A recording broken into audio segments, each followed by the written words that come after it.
Assalamualaikum teman-teman. Di sini saya akan menjelaskan materi tentang benign prostatic hyperplasia yang beranggotakan Fadilah Intan, Fatimah Laila, Indriani, Kurnia, Linda, Lulu, Lutfi, Maya Ayu, Melania, Melita.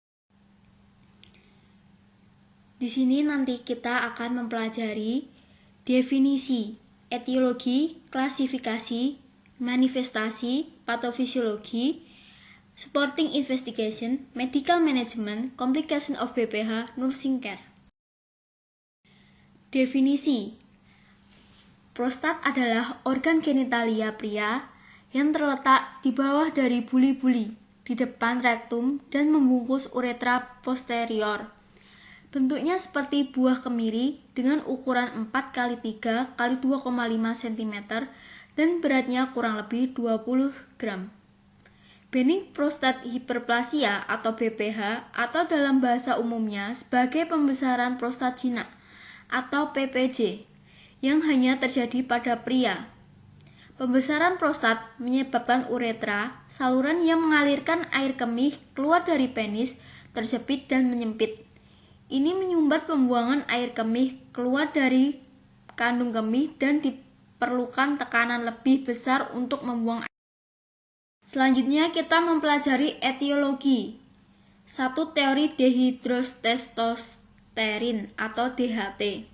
2. Teori hormon atau ketidakseimbangan antara estrogen dan testosteron. 3. Faktor interaksi stroma dan epitel-epitel. 4. Teori berkurangnya kematian sel atau apoptosis. 5. Teori sel. Selanjutnya kita mempelajari klasifikasi. Derajat 1. Penonjolan prostat, batas atas mudah diraba, sisa volume urin kurang lebih 50 ml. Derajat 2. Penonjolan prostat jelas, batas atas dapat dicapai, sisa volume urin 50-100 ml. Derajat 3. Batas atas prostat tidak dapat diraba, sisa volume urin lebih dari 100 ml. Derajat 4. Retensi urin total. Selanjutnya kita mempelajari manifestasi. Keluhan pada saluran kemih bagian bawah. 1. Gejala obstruksi. 2. Gejala iritasi. Gejala pada saluran kemih bagian atas. Keluhan akibat hiperplasia prostat pada saluran kemih bagian atas. Gejala obstruksi, nyeri pinggang, benjolan di pinggang, atau demam yang merupakan tanda infeksi atau uresepsis. Gejala di luar saluran kemih. Pasien datang diawali dengan keluhan penyakit hernia inguinalis atau hemoroid. Timbulnya penyakit ini dikarenakan sering mengejan pada saat miksi sehingga mengakibatkan tekanan intraabdominal. Selanjutnya patofisiologis. Hiperplasia prostat adalah pertumbuhan nodul-nodul fibroadenomatosa majemuk dalam prostat. Pertumbuhan tersebut dimulai dari bagian periuretral sebagai proliferasi yang terbatas dan tumbuh dengan menekan kelenjar normal yang tersisa. Proses pembesaran prostat terjadi secara perlahan sehingga perubahan pada saluran kemih terjadi secara perlahan. Di sini terdapat pathway-nya ya teman-teman. Selanjutnya kita mempelajari tentang supporting investigation atau pemeriksaan penunjang. 1. Laboratorium. Analisis urin dan pemeriksaan mikroskopik. Pemeriksaan valv ginjal, pemeriksaan prostat spesifik antigen. 2. Radiologis atau pencitraan. Foto polos abdomen, pemeriksaan pyelografi intravena atau IVP, pemeriksaan USG transsektal. Selanjutnya kita mempelajari tentang medical management atau penata laksanaan medis. Stadium 1. Tindakan bedah, diberikan pengobatan konservatif. Stadium 2, melakukan pembedahan dianjurkan reseksi endoskopi melalui uretra atau transuretra. Stadium 3 dilakukan pembedahan terbuka melalui transvesika, retropubika, dan perineal. Stadium 4 membebaskan penderita dari retensi urin total dengan memasang kateter atau sistotomi.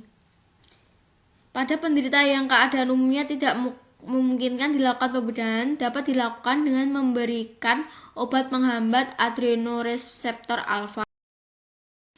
Komplikasi dari BPH. 1. Retensi urin akut.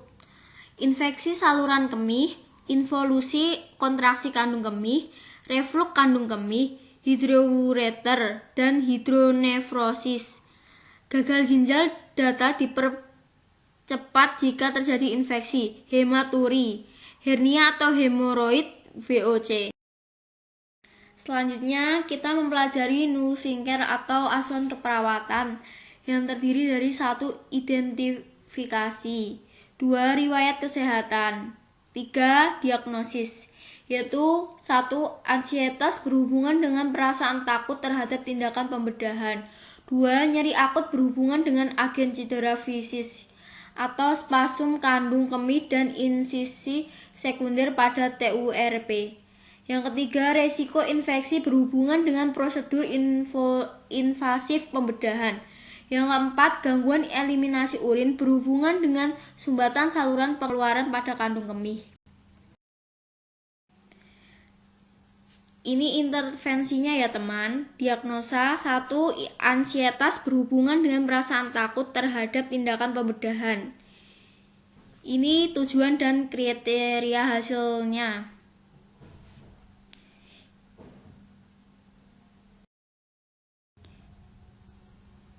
Diagnosa kedua, nyeri akut berhubungan dengan agen cedera fisik atau spasmus kandung kemih dan insisi sekunder pada TURP. Ini tujuan dan kriteria hasilnya.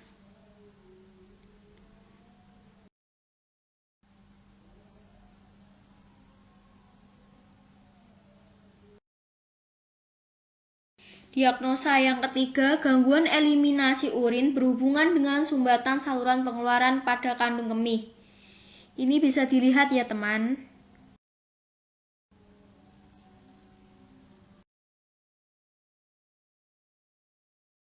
Dapat saya sampaikan, bila ada pertanyaan bisa dicantumkan pada kolom komentar ya teman.